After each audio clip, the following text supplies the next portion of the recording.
এই যে ছোট ছোট বিষয়গুলো নিয়ে আপনি মন খারাপ করছেন, এই খারাপ লাগাগুলো একদিন মোটেও থাকবে না। যে কথাগুলো আজ বুকে তীব্রভাবে তীরের মতো বিচ্ছে, সে কথাগুলো একদিন ঠিকই হজম করতে শিখে যাবেন। খুব সামান্য যে ব্যাপারও আপনি হাউমাউ করে কেঁদে চোখের পানি ফেলে দেন, একদিন এই ব্যাপারগুলোই আপনি হেসে উড়িয়ে দিবেন। এই যে রোজ ক্ষতর পর ক্ষত জমছে আপনার অন্তরে, একদিন এই ক্ষতগুলো সেরে যাবে। নিজেকে নিজে বুঝাতে না পারার যে যন্ত্রণা, একদিন তাও কেটে যাবে ইনশাআল্লাহ। তবে আপনাকে কিছুতেই ভেঙে পড়লে চলবে না।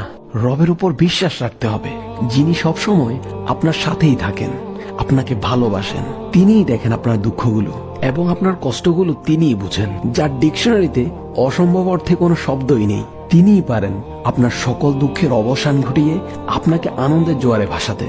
আপনি শুধু কিছু মুহূর্তের জন্য দাঁতে দাঁত চেপে সবকিছু সহ্য করে যান, কেবল তার কাছেই বলে যান, তার কাছেই সাহায্য চান, তার কাছেই কেঁদে যান। ওয়াল্লাহি